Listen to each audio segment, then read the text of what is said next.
Budhalo martakake Injil. Panglimbang 5 menit dina Setu tanggal 20 April taun 2026. Kapetik saka Injil Markus bab 16 ayat 15 tekan ayat 20.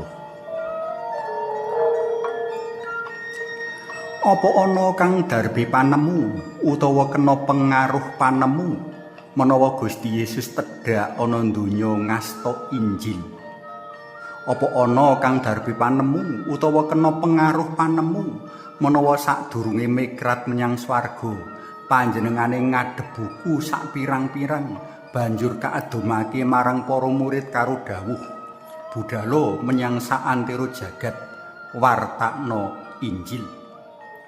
Panemu-panemu kaya mengkono mau nadyan sumebar meratah, dudu panemune pasaman suci, ananging panemune wong bodho kang keminter, utawa luwih trepe panemune wong keminter kang marakake keblinger. Mula prayoga ora dienut apa meneh diugemi. Wong Katolik kudu ngetut piwulang pasaman suci kang nerusake ayan para seksi sejati bab Sri Yesus sang warta becik sejati. Tembung Injil kawitane asale saka basa Yunani Evangelion kang tegesi kabar kabungahan. Prakara iki ndumuk marang warta kaslametan kang kababar dening Gusti Yesus Kristus. Dadi Gusti Yesus piyambak kang saktemene sinebut Injil. Pamikiran dalem, piwulang dalem, pakon-pakon dalem, tindak tanduk dalem, pakaryan dalem, patuladan dalem sarta kapribaden dalem kang ngejawantake sih kabecikan dalam Allah kang sinebut Injil. Dadi panjenengane ora kiting-kiting ngasta Injil digawa ketuk ngendi-endi, diwaos lan dianjrahake saben-saben makarya lan leladi. Jroning babar kabungahan Gusti Yesus kabiyantu dening Rasul 12, murid 70 uga murid-murid liyane kang nadyan ora kasebut jenenge nanging padha tuhu ngetut midhangetake sabda piwulang dalem sarta kupiya nulodo sikap kapribaden dalem. Wong-wong mau kang sebut wae minangka para penderek pitaya ora amung weruh lan ndeleng Gusti Yesus kang makarya ananging uga dadi seksi lan neksekake Gusti kang makarya sarta cawe-cawe mring sempulur lestarine piwulang lan pakaryan mau. Jer wong-wong mau nganggep menawa pakaryan dalem Gusti Yesus mono banget becik lan migunani kanggo uriping manungsa mligine urip ing alam kalanggengan kono. Wong-wong mau ora kepengin karya kabecikan dalam Allah kandhek kanthi sedo lan migrat dalam Gusti Yesus menyang swarga.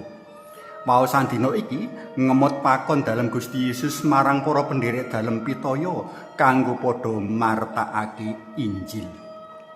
Budhalo menyang saanterening jagat, wartana Injil marang sadengah titah. Martakake Injil ing kene ngemot teges aweh paseksen marang sapa wae kalebu sadengah titah bab Gusti Yesus, piwulang sarta kapribaden dalem kang ngrawuhake kabecikan dalem Allah, uga pengalaman ngrasakake sih kabecikan dalem amrih wong-wong mau padha kejaba mangerti nanging uga padha percaya lan nindakake dawuh piwulang lan patuladan dalem padha kaslametake. Binaptis ing kene bisa ditegesake minangka ngrasu urip anyar paham dalem Sang Kristus. Dene kaukum ing kene tegesi kaadili dening sikap ora percayane. Marga ora percaya mesti ya ora bakal bisa nyawiji marang Gusti Yesus lan kasawijekake ana pepandan dalem sarta ora bakal bisa ngenyam kamulyan kang kajanjekake Gusti Yesus ing padunungan dalem. Prayoga katandhasake uga menawa jroning martakake Injil, para murid ora padha nggawa Injil kang kaadum dening Gusti Yesus. Nanging sairing lumakune wektu uga kemajuan jaman, ana wong-wong pitaya kang marga kainspirasi dening Hyang Roh Suci, padha nulisake pengalamane serawung lan madeg murid dalem Gusti Yesus. Tulisan-tulisan pinilih sabanjure sinebut buku Injil marga ngemot Gusti Yesus sang Injil sejati. Para tresna welem kinasih, ayan martakake Injil uga lumaku kanggo kita para pendeta dalam Gusti ing jaman saiki.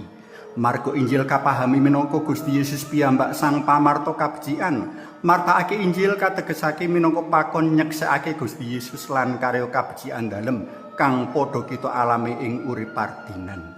Marga karya lan piwulang dalam Gusti Yesus bisa kadudu jroning pakon tresna tinresnan. Sapa kang tumindak asih tresna marang pepadha lan sadhengah titah liyane linandesan iman kapitayan marang Gusti Yesus wis bisa kaanggep martakake Injil. Suwawi sami munjuk kunjung asma dalam yang Rama yang Putra Tuwin yang Roh Suci. Amin. Mugi linurna yang Rama yang Putra Tuwin yang Roh Suci kados kula buka sakmenika sarta saklami-laminipun. Amin. Kunjung asma dalam yang Rama yang Putra Tuwin yang Roh Suci. Amin.